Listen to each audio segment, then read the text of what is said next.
Okay, so someone keeps pestering me in my comments to try and synthesize boron tribromide from sodium borohydride and bromine, and I've had enough of it. So, the moral of the lesson of the day: if you annoy the shit out of me, I will do it. So, first, I do not have a lot of bromine right now, so we're not gonna do this at a very large scale. Just gonna see if we even get anything at all. So, try that with a little heat, just to be sure.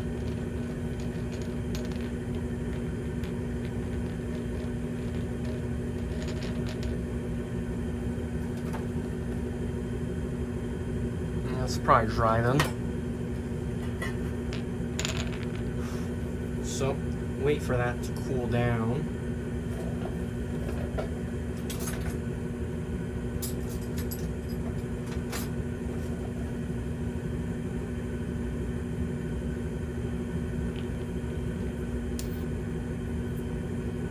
I do not have 1420 septa, so yeah. And for this, I will be doing this scale. So, according to this stoichiometry, that's what I'm basing this off of. We'll need 4 equivalents of dibromine. So, I will use 4.47 grams of bromine. So, I'll go ahead and weigh that out really quick. And I'll be adding the bromine to the flask because my theory of how this reaction should work is that you want the bromine in excess because the reaction will first form borane, which then has to be brominated. So there's some bromine. Not quite enough, no.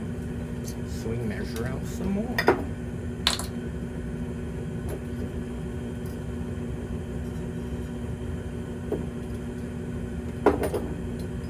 How fucking annoying it is.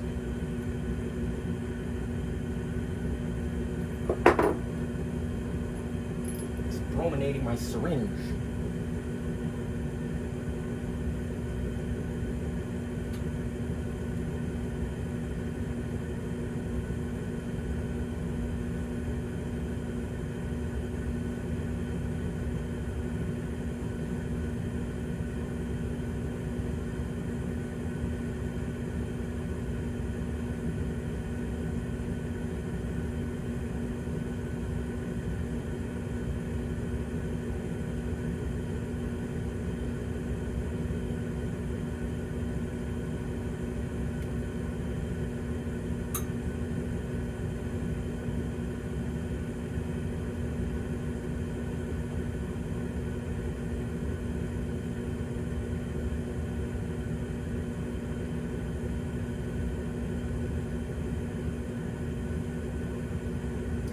Pissing me off. This is so annoying to weigh.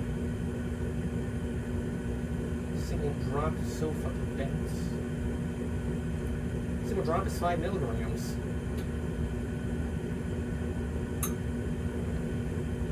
We'll call that good.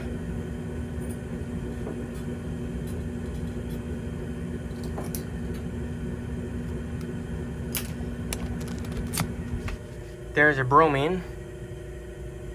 And our solvent of choice will be petroleum ether, because I do not have dry dichloromethane right now, and I'm pretty sure the petroleum ether is dry, or at least dry enough. But I honestly don't know. So we're gonna measure out some amount of this.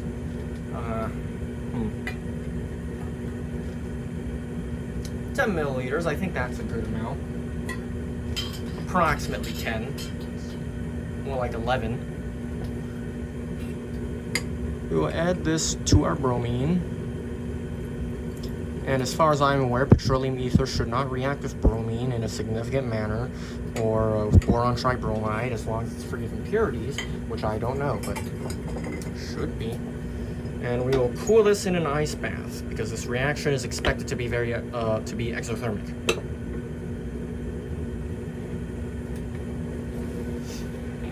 And now to this, we will have to add 2.65 grams of sodium borohydride, which is 1/4 of the bromine equivalents.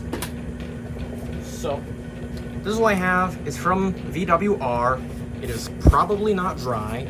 I don't care. We're gonna see if it works. We don't care about yield right now. We just need to see if it actually does anything. So I have to quickly weigh this out because it is fairly hygroscopic and it will deliquesce in moist air or air in general. So get a weighing paper and a spatula. Do I have a spatula right now? No. There it is. So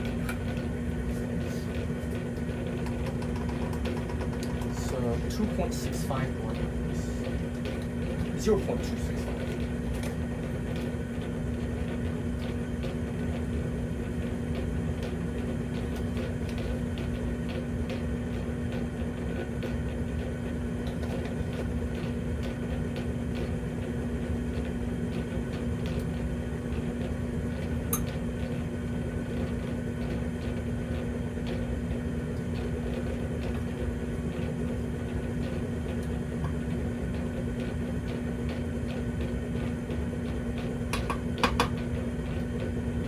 0.266 grams. Sure, we'll go with that. That is fine. So you can see it's more like a granulated coarse powder than anything, so we'll have to grind it up first. Because this reaction is heterogeneous. It's already sticking to the goddamn paper. I hate this shit. So that's what we have.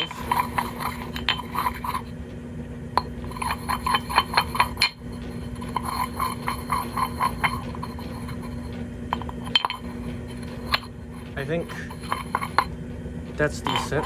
We're gonna lose some of these sticks, but whatever. So pop that open.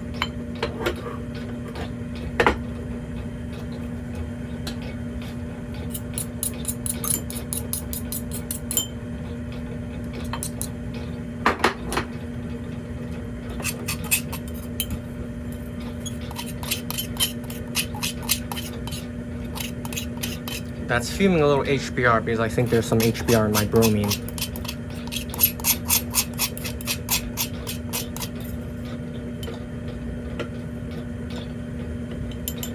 Funnel.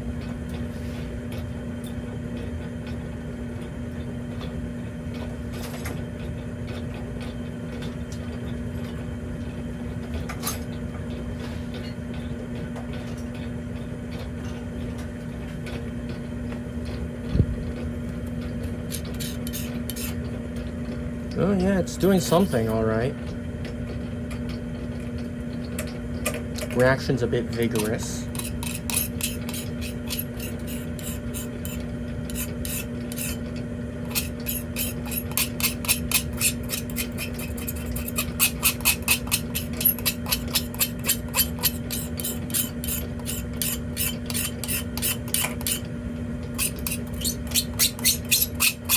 Sorry for my headphone users.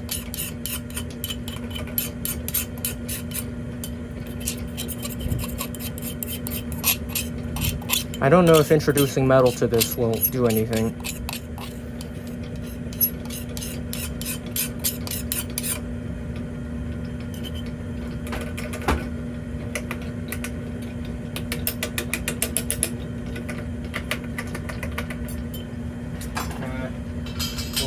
Rinse with a little more petroleum ether.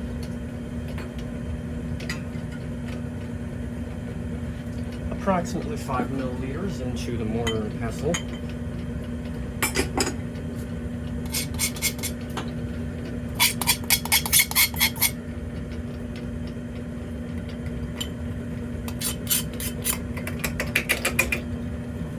Yep. Not good.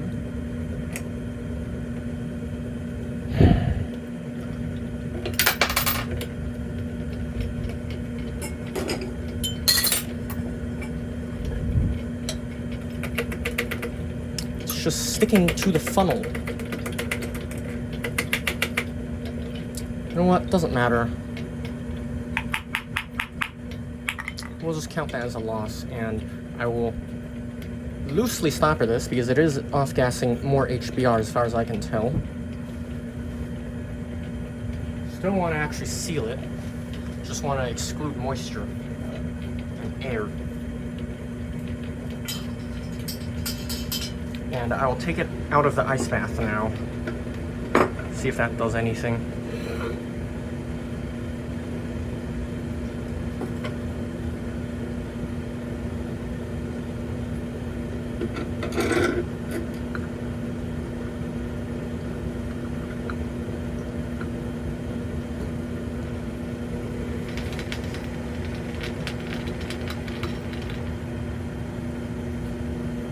It's definitely doing something.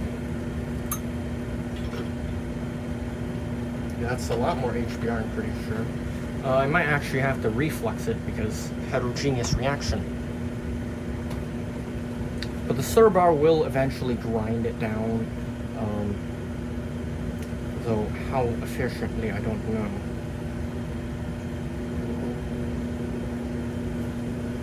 If I was insane, I would have just put it all in here and just triturated it in the open air, but I'm not that crazy. So this will have to do.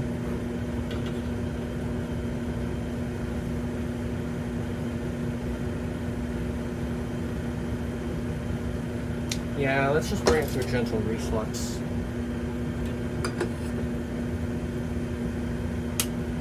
So turn on the hot plate slightly.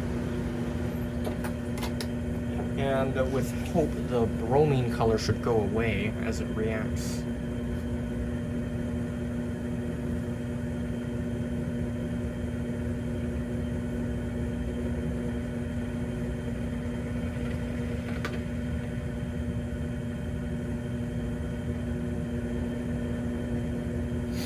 Ideally, this would be done in some kind of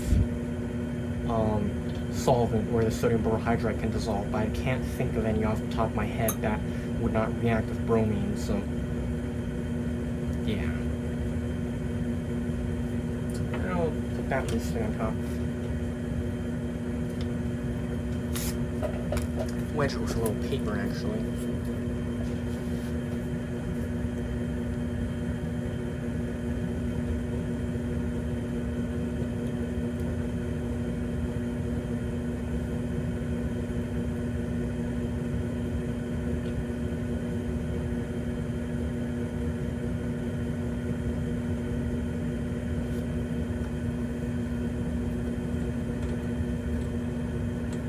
More HBr. I don't actually know how well borane dissolves in this.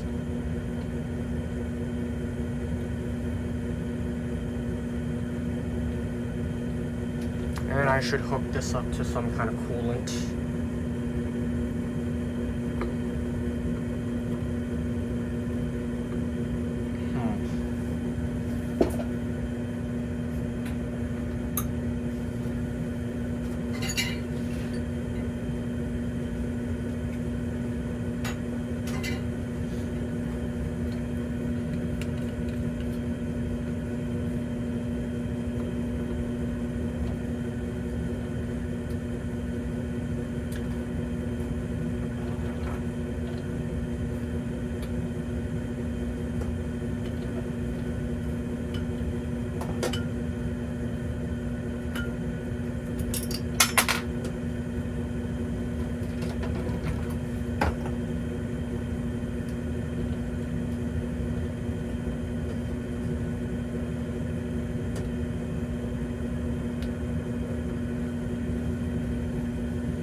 There we go.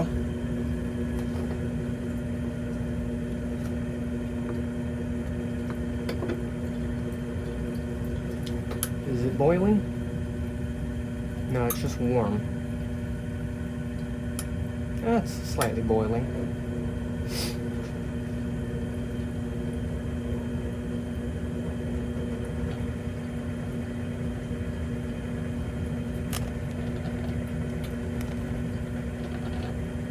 Turning the heat up a little.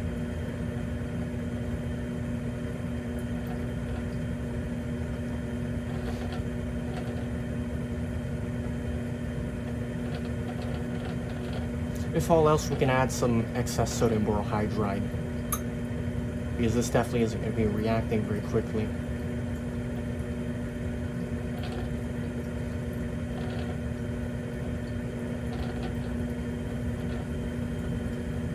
I don't know, I'll just let it reflux for some amount of time, and we'll find out how well that works.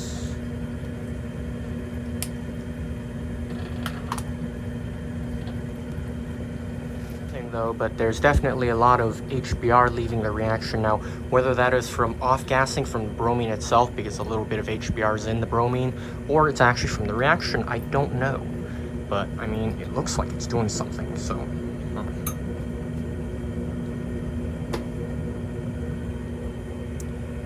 Yeah, it is throwing off some HBr. So, no, I'm not going to judge it. Maybe it's working. Off a lot more HBr now, like a significant amount, so it's doing something all right.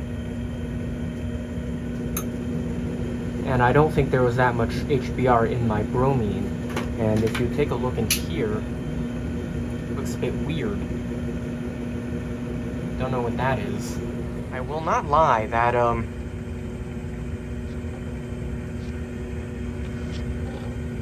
that's a lot. So this also looks like it's less strongly colored. I don't know though.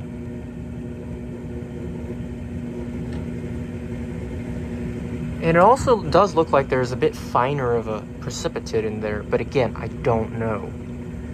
Because it could have been that fine when I ground it up. What annoys me though is that it keeps ending up on the walls and stuff, but I'll just turn up stirring every so often to, you know, wash it off the walls, or just leave it like this really, but the grinding action from a stir bar only happens at low speed. It doesn't work when it's flinging around. But yeah, I mean, if you were to try this at a large scale, you'd probably have to use a mechanical stir and a bunch of glass marbles inside your flask to emulate a ball mill or the grinding action, and that is actually a significant thing. I don't remember what it exactly was, but there was a preparation of some kind of lithium hydride that on scaling up required the use of glass marbles to help, you know, grind down the heterogeneous mixture so it actually reacts fully. But it's probably not one of those cases, but I will admit this does look like it's working. But again, we have to find out by you know, isolating it afterwards. But it's been 7 minutes so far, and some bromine is escaping the condenser, but I would not call it a significant amount. And I dropped this thing, so we're gonna have to try that again. I'll just add 7 minutes to whatever this reads. That's interesting. Now the real question is what a better solvent would be, because the typical preparations for borane in situ from sodium borohydride require the use of an ether, for example, THF or dimethoxyethane. But the problem with both of those is that they will be attacked from the boron tribromide that we're forming, so you can't use those. But then again, I don't think sodium borohydride has a significant solubility in those either.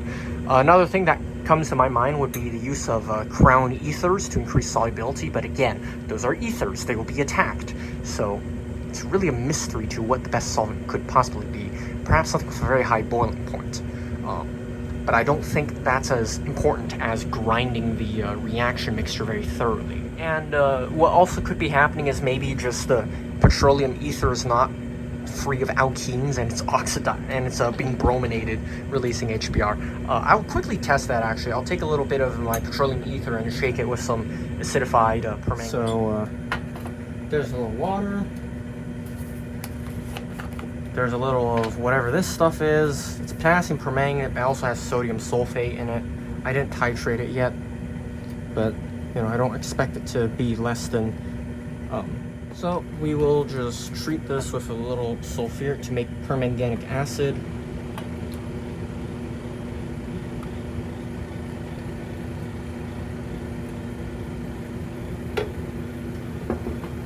And I do believe this reaction is actually lightening in color. It looks lighter still, but we'll add this to here and we'll see if there's any reaction.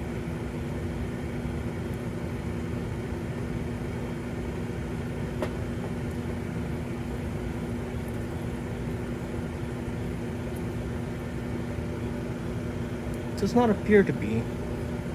So I would assume this is free of any alkenes. If there was any, then it would be oxidized rather quickly to form manganese dioxide, which is very obvious. Yeah. Okay, that's good to know. So petroleum ether is indeed purely alkane. If we take a look at this again, now that's a lot of HBr. I should wipe that down so there's no moisture on the thing, but yeah, that does look to be a lighter color,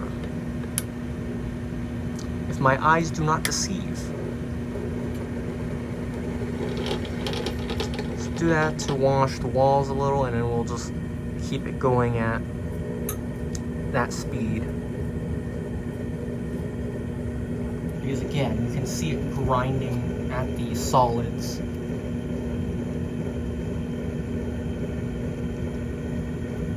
At this point, it's been about 17 minutes. It is lightening.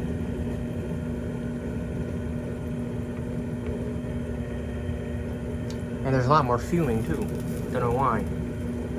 That's something else, by the way. I put some stuff in the permanganate because I don't want to waste it. Yeah, that's a very distinct color change. We'll run it a bit longer.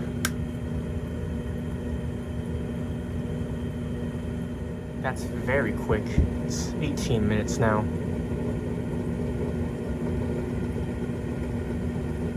And the HBr seems to be dwindling. You can see it's not as vigorous.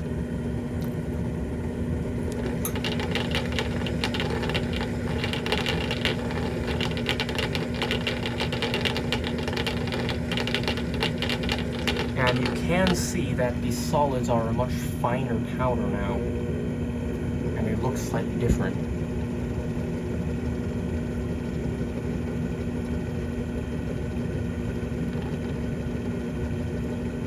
It's been 20 minutes or so now, and you can see relatively little HBr, so I'll call that done, and we'll separate it.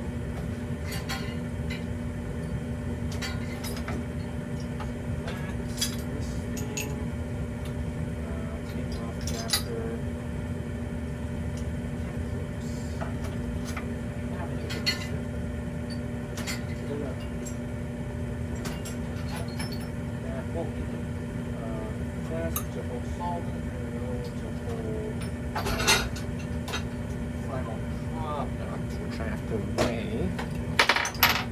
So this 14 grams exactly.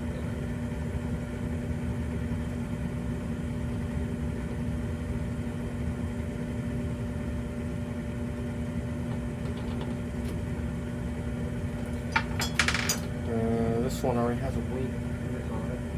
It's right. 34.3. Yeah, okay, that's good. So that will be for our solvent, and this is done. Where's my thermometer adapter for the small parts?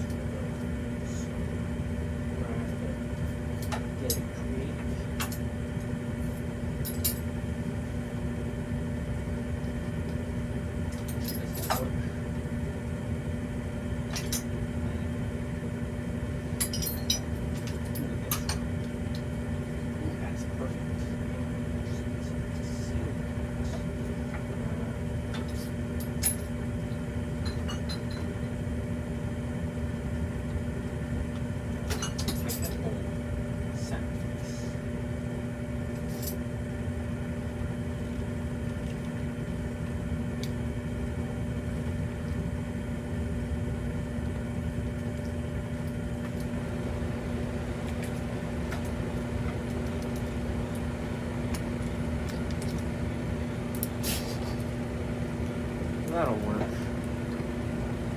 Sure.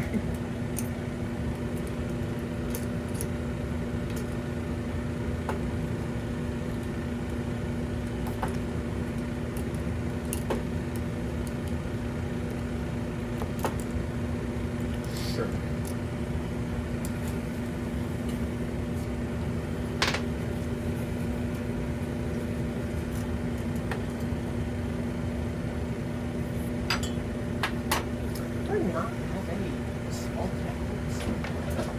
No, I do. I mean, that one's broken, but it works. 3 exactly. So we'll take this and we'll just very quickly, judging by the fuming, we do indeed have boron tribromide. I gander.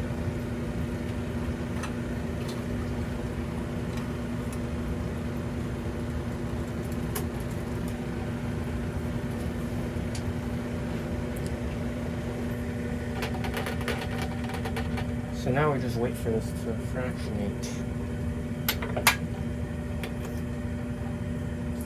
And it would be recommended to put a drying tube on the takeoff adapter if this was being scaled up.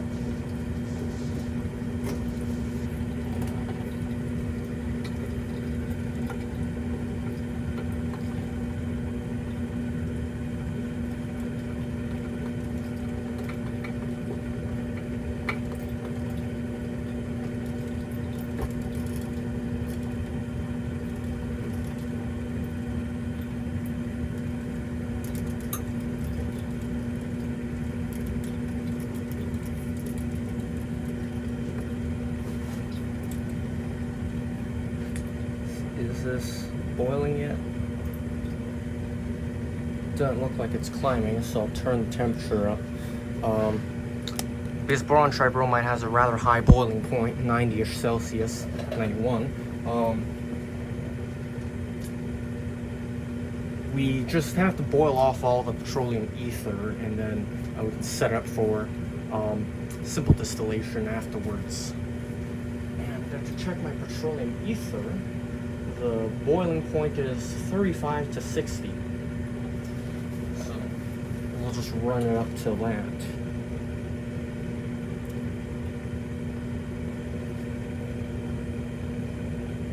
I think the solvent is climbing.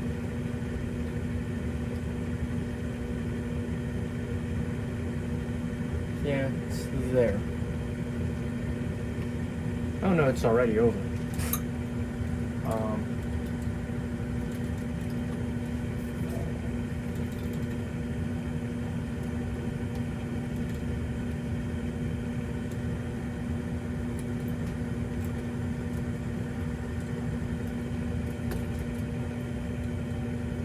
But yeah, boiling point is 42 right now.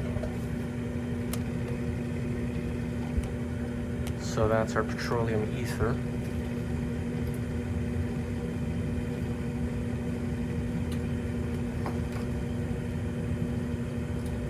Interesting.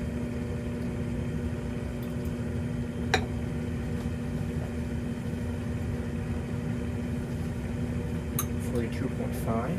Still climbing.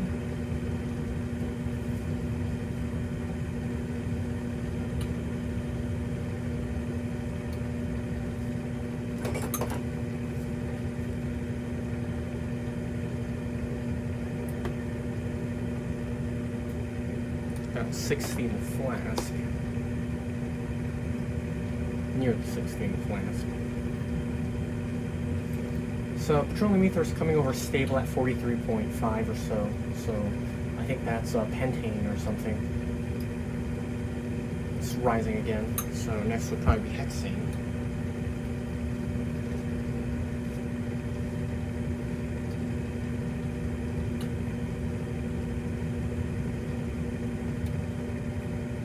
I don't need that stirring so vigorously.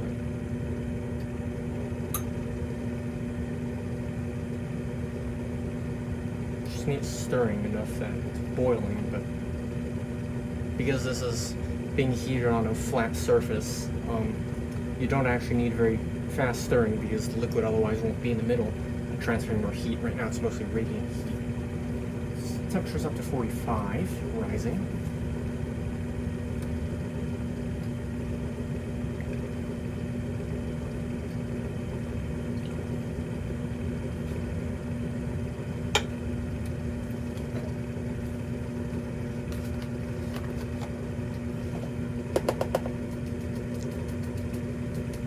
I'm just trying something.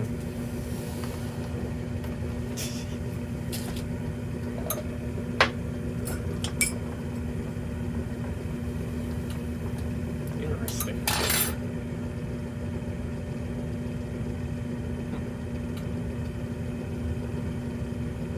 I wonder why it's boiling so much.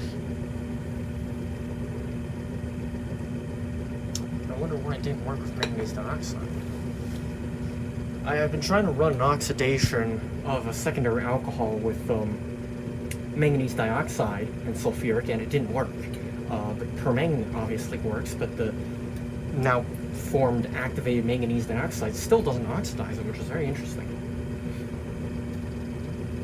I don't know, I'm just messing around right now, really, because I haven't titrated this, so I can't do proper stoichiometry. I just want to see what happens, really.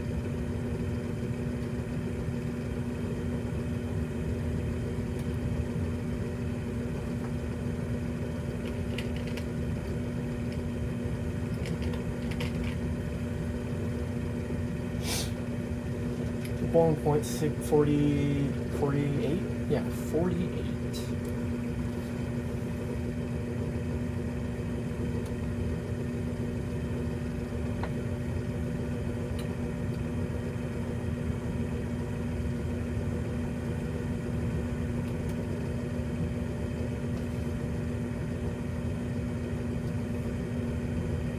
That might have worked.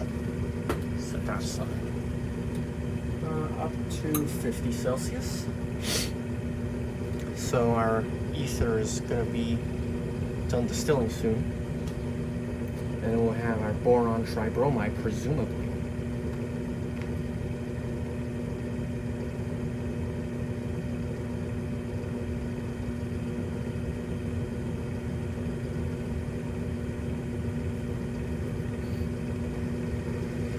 But yeah, there's definitely a lot more fine solid in there than the sodium borohydride I put in, so it definitely tells me, you know, it reacted. 51 and rising.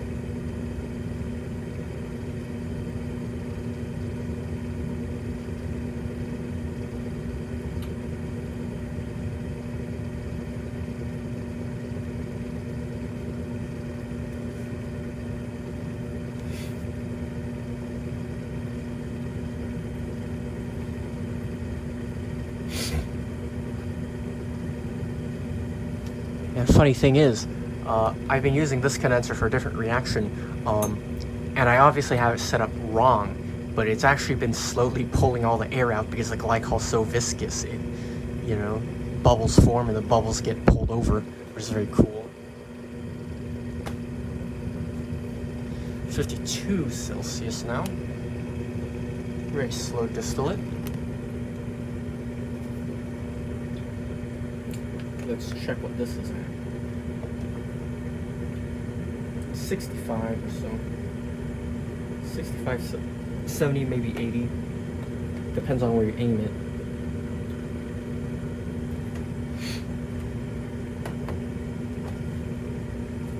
Temperature up to 53.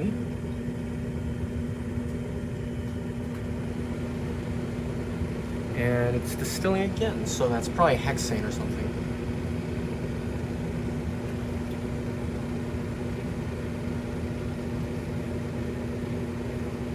Probably one of the isomers, or maybe one of the pentane isomers, I don't know. 53.3 and rising, so we will have our boron tribromide presumably soon. I'm saying presumably because I really do not know what is happening in here. I would assume it is. I assume it's the stoichiometry. The stoichiometry is favorable by Gibbs free energy, but you know, there's nothing in literature about it, but borane does brominate rather easily as far as I know, and the reaction of sodium borohydride with bromine does form borane in situ. So, yeah. 55.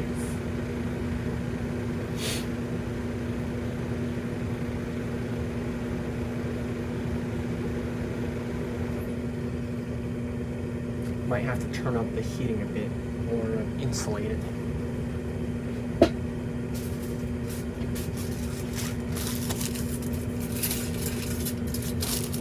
But I basically want to get the boiling point as close as possible to 90 or so, so that I push as much solvent out as possible. So I'd expect, you know, to see a boron tribromide up nearly up all the way through the column, and then we'll call that good. 58.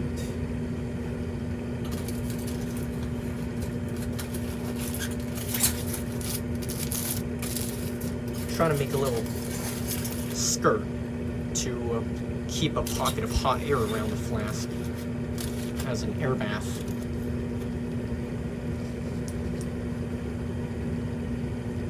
Uh, 59.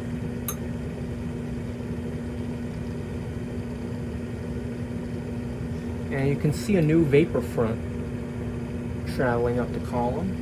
So it's probably our boron tribromide.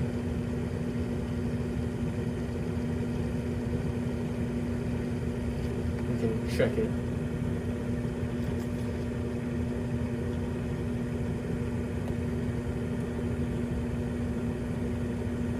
That's about 60 or so, really. But that's the external temperature.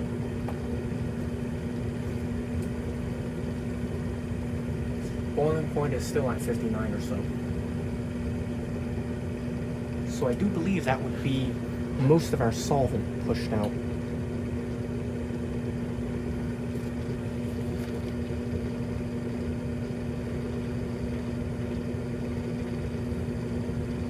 There's definitely something distinct now. Boiling point is dropping to 58 or so, indicating our solvent is almost gone. Still very slowly though.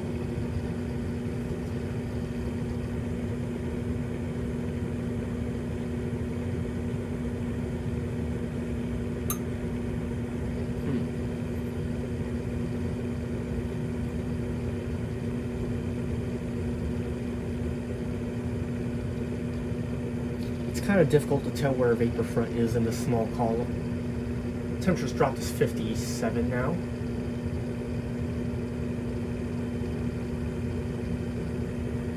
And we can do a quick sweep of the temperature to see what we're getting.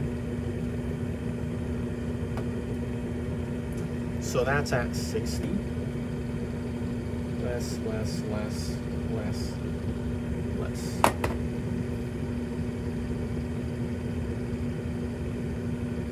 But as long as we're still collecting petroleum ether, I'll just let it go.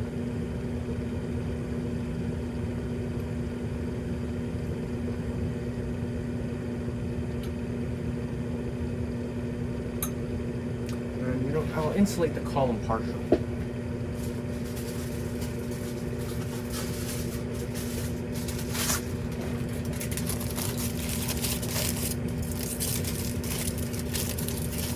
When using foil for insulation, you really want to rough it up so you get air pockets in there, because that's really what's doing most of the insulation. The metal itself is obviously conductive.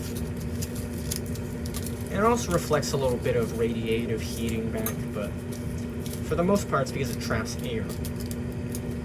But something like cloth is far better as an insulator, but foil is convenient because, you know, it stays still. And the vapor front of the solvent has dropped. Temperature is dropping. 54 and declining. So that's probably almost all the solvent out.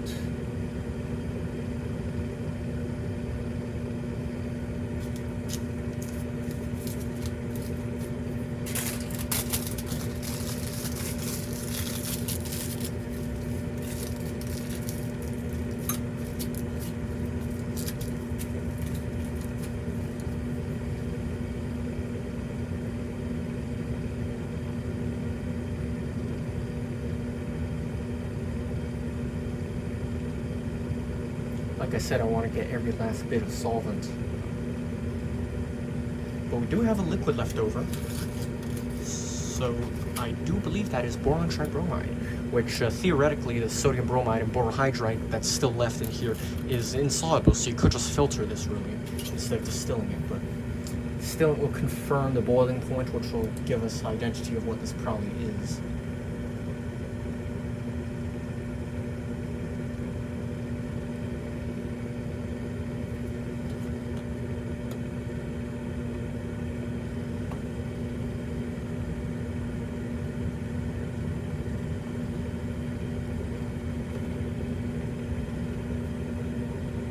Temperature's rising again to 55.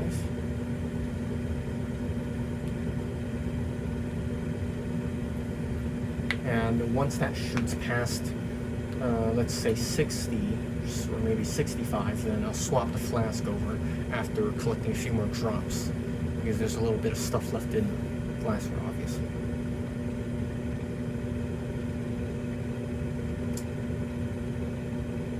It's hovering about 55 right now. So that's last traces of petroleum ether.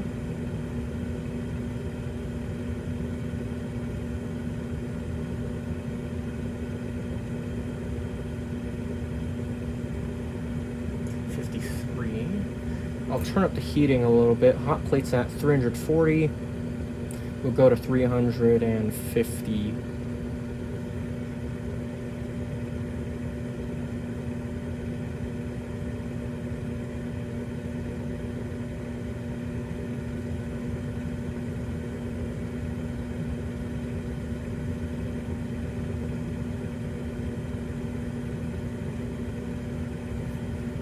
Now that distillate looks a bit oily, and it fumes in air very slightly. So, oh, there's a lot of fuming over here. So it's probably a little bit of petroleum ether with a little bit of boron tribromide volatilizing.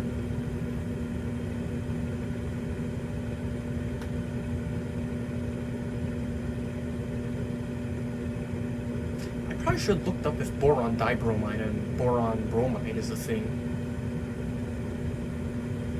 Might be.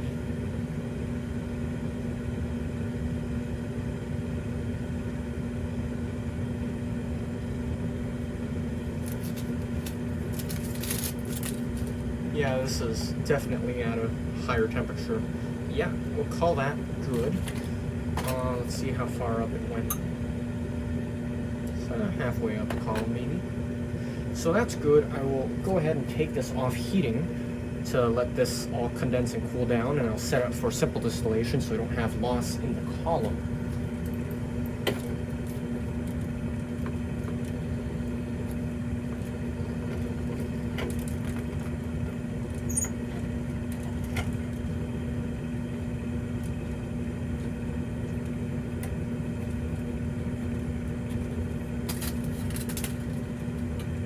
Yeah, this is definitely at like 90 or so Celsius because it's unbearably hot. Not very scientific, but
tap it a little to get all the liquid to run into the flask.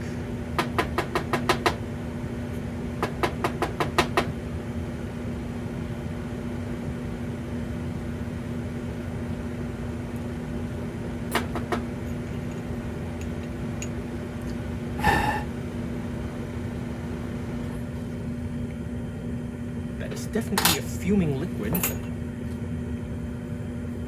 Has a weird odor. Reminds me of hexachloroethane. It's kind of minty and camphory. So maybe it did react with a little bit of the petroleum ether.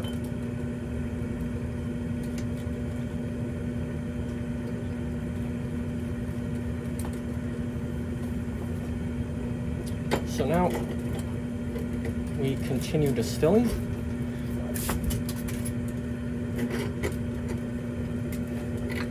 And not burn our condenser.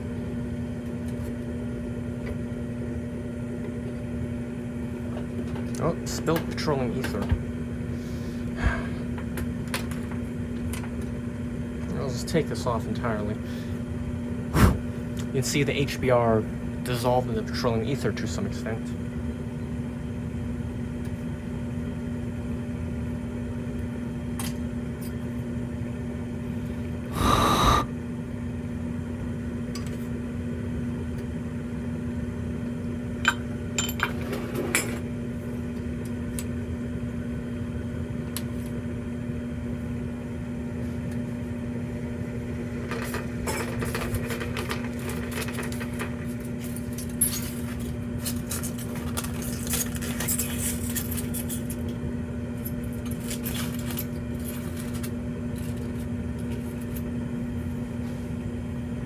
Looks like it's boiling now.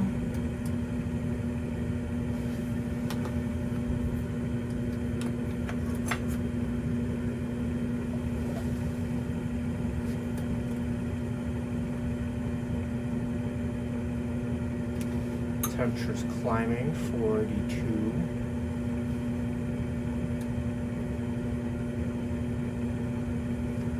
And there's our solvent front. Or vapor front. See how much this temperature spikes. 40, 48, 51, 53, 56, 68. When will it stop? No one knows. 62.3. And it's decreasing slightly. 56. Okay, so there's a little bit of petroleum ether still. 54, 53. Just let that last bit leave, I guess.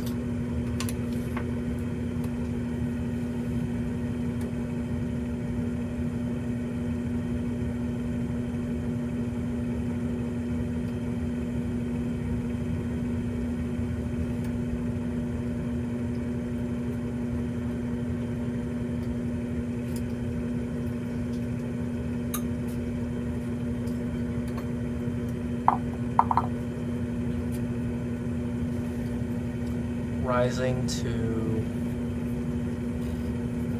59.5. Nope, not rising yet.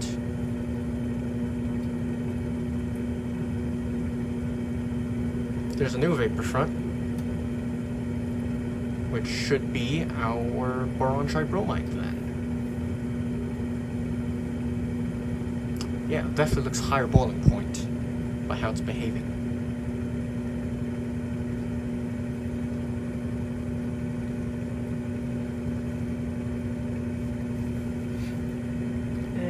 There touches the thermometer.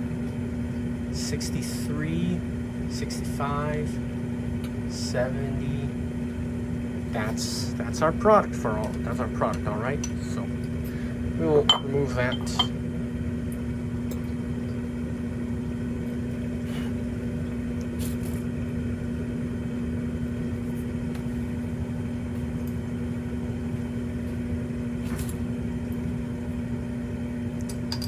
$113.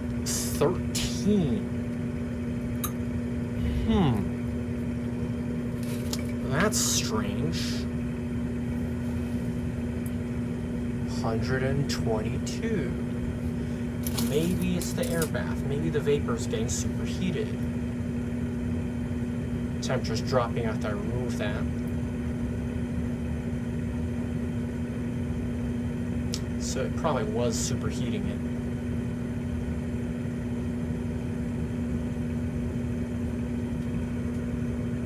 We'll see if the liquid angrily fumes.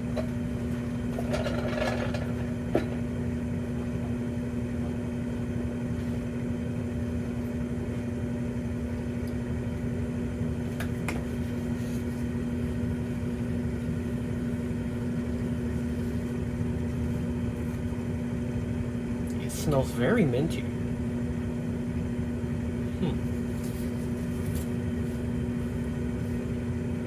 So that could actually be hexabromoethane. So there was definitely some bromination in the solvent. Interesting. Temperature's dropping to 99.1. And this is also going colors, so not very confident in that. Temperature's dropping below, still 96 point, is that 6 or 8? Okay, 98 it was.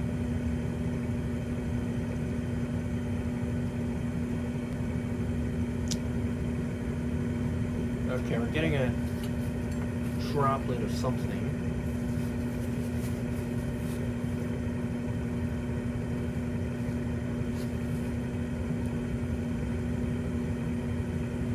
Still smells minty.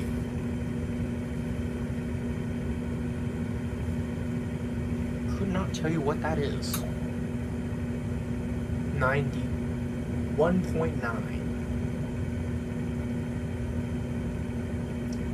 91.7. 6, 5, 4, 3, 2. Nope. 2. 90.8. So this is some kind of weird brominated stuff.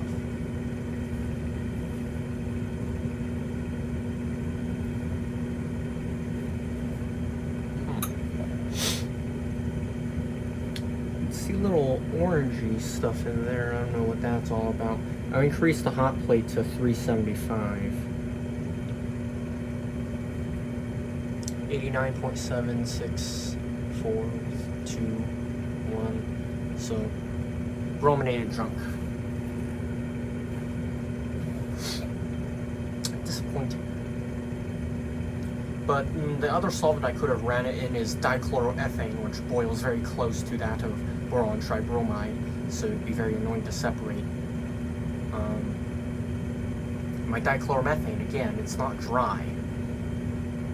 Don't have any dry dichloromethane. I do have carbon tetrachloride, but I'm not going to use that for this. It's not very pure yet. 88.8.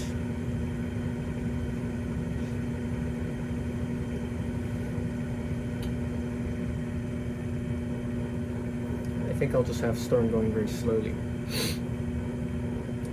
so it gets heated better. 89.1.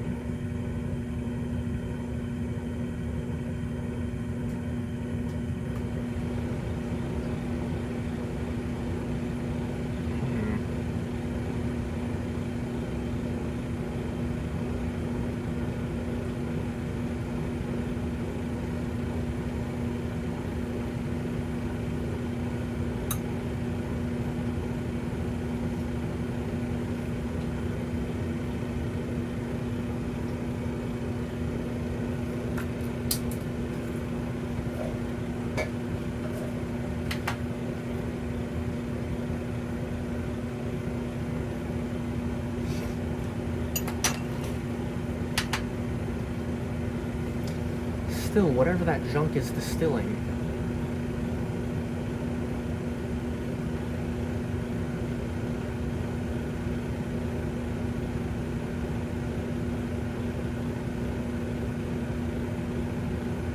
Temperature's declining still. Maybe a little stirring. Nope. Turn up the heating a bit more, 405 degrees on the hot plate.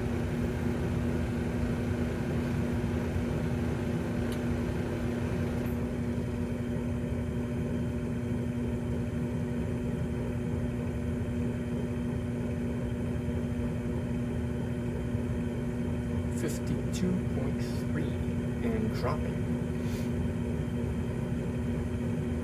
I'm really curious to find out what junk this is and what caused it, because the petroleum ether, again, it seemed to be free of alkenes and alkynes, so I don't know what this is. It could be from the radical bromination of it, though, which, you know, it's possible because we were applying heat to it and it's, you know, under light.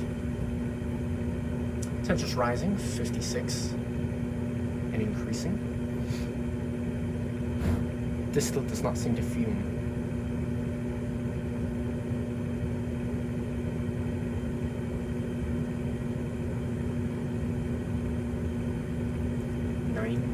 .1, 0.6, 0.19, 92, 93, rising still. So that is not boron tribromide.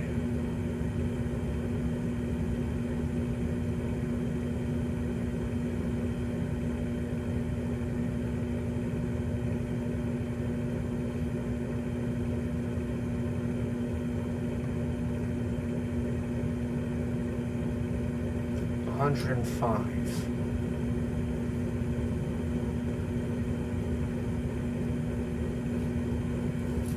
We'll take a look at what distillate does.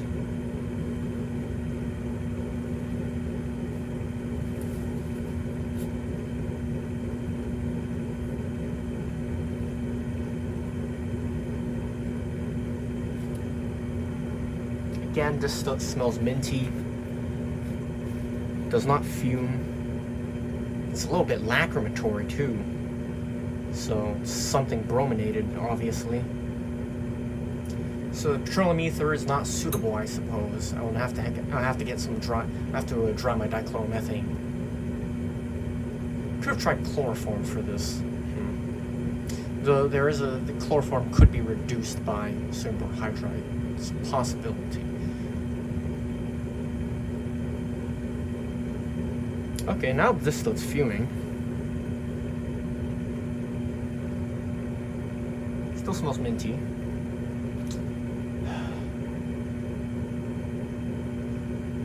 Boiling point 112.4.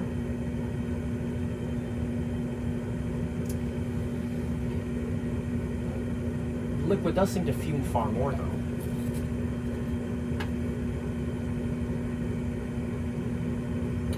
And it seems to be almost odorless, but tingles the nose. So we'll collect this and find out what that is. Could be lacrimatory bromo compound. Could be our product. Don't know.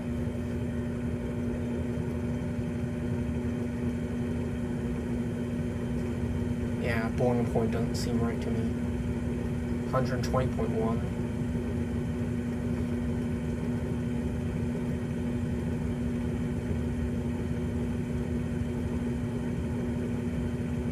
Seems to stay around that 120 or so. Our distillate is a slightly orange liquid that seems oily.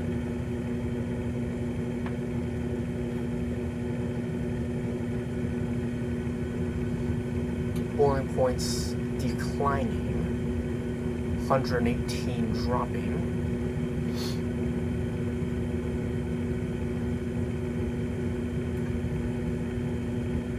Very strange.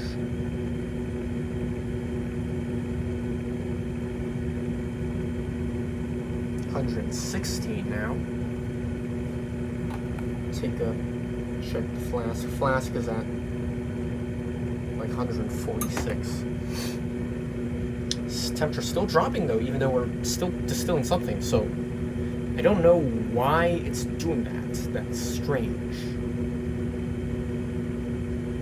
113 dropping.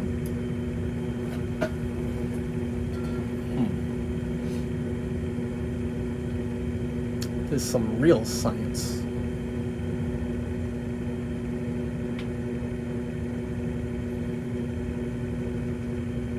$111 dropping. Vapor front does not seem to be slowing down. So I have no explanation for why a higher boiling fraction came over first. 109.3. It could be the fact that we might have formed some kind of intermediate complex that's being broken down as we speak to form our boron tribromide. It's very much likely, though I don't know what that would be.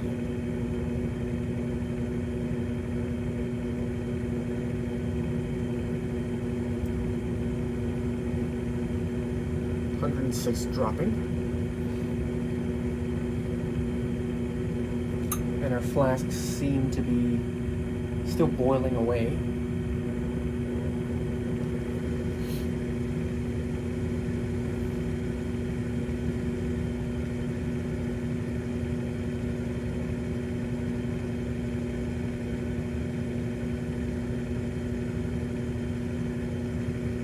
$103 dropping.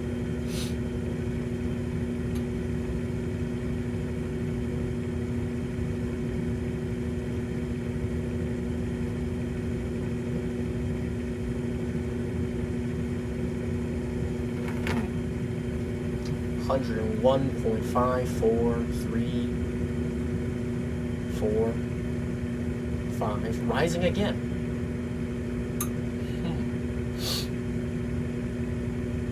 Strange.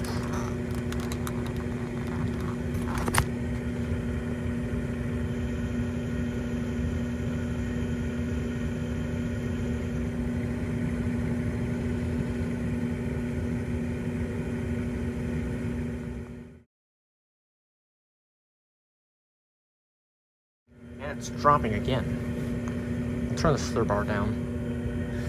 And whatever it is also eating my thermometer, apparently.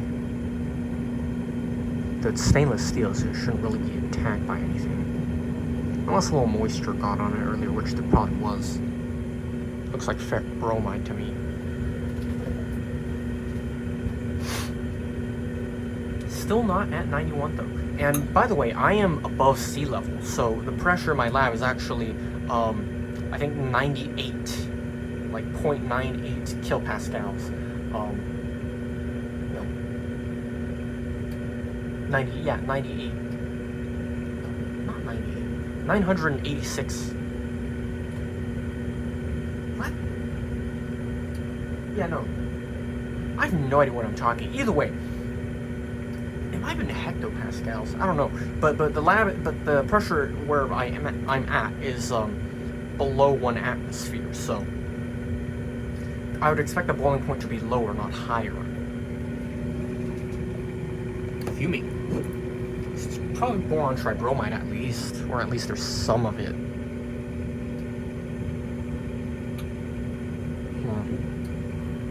That temperature doesn't seem right to me. Could be that my thermometer is reading off, but even this thing agrees. It's over 91. No clue what that could be. We'll take a little bit of that and hydrolyze it in water later to see if there's any oil that separates, which would indicate some kind of organic contamination. But we'll have to use a different solvent.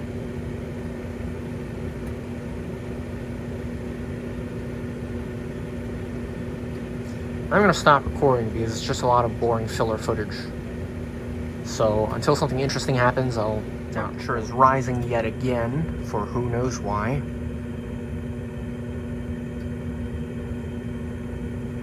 This is almost done distilling. If I turn up the stirring, you can see there's only a little residue left. Most of it's just bubbling. Which is again strange. I would not expect boron tribromide to boil like that. Foaming is weird. Then again, it could be the solid salt in there.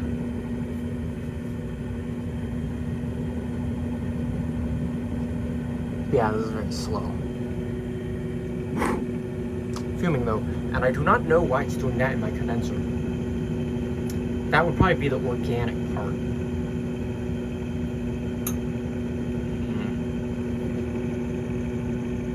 It's either a solid or very small amounts of droplets, I can't tell. But if it's a salt, then it's probably hexabromoethane or something similar. Just kind of polybrominated organics. Temperature's rising again.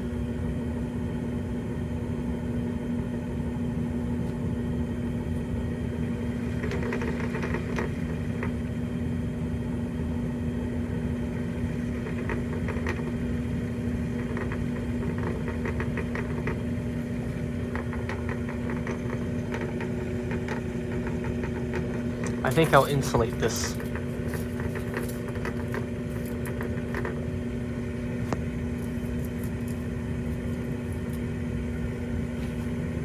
So at this point I'm being driven insane because that flask is very hot.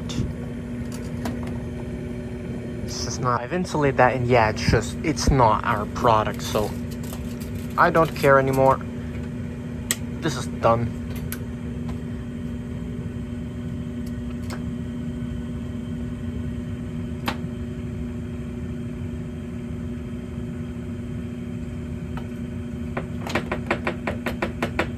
So we have 1.177 grams. We would expect 1.752 grams of pure boron tribromide. But now let's do some tests on this stuff. Okay, so do some simple tests. We take a little bit of this stuff, fumes in air, so that's one good sign. It's oily, which is another good sign. And we will treat it with water, of which we would expect a reaction. And there is a clear oil that separates.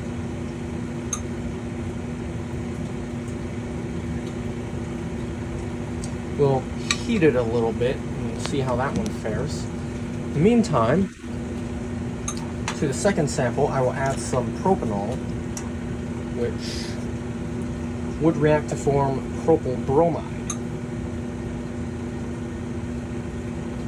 And upon mixing, there's a little bit of warming, but not much else.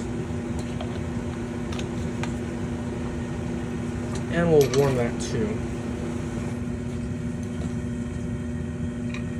I think the fact that there's a very clear oil that separates from this stuff is a bad sign.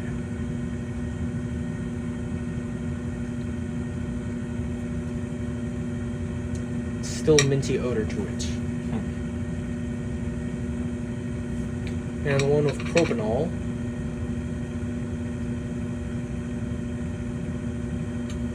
it's reacting.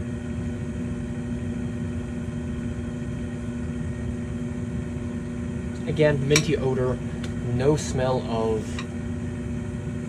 propyl bromide as far as I'm concerned. And we'll take another sample.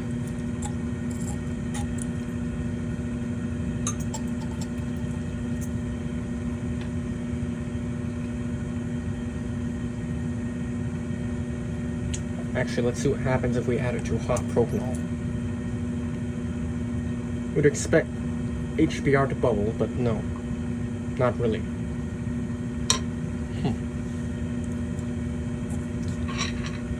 So warm that one up.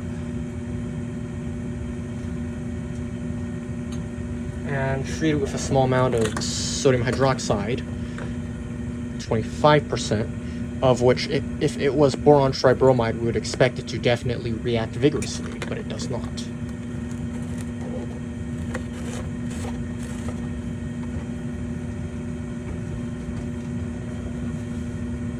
In fact, it is going a weird color. It's going green. I would not expect that for boron tribromide.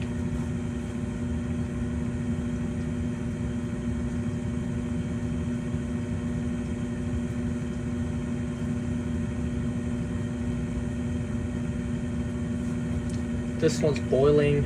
It's not reacting. This one, don't know what it's doing really. That one,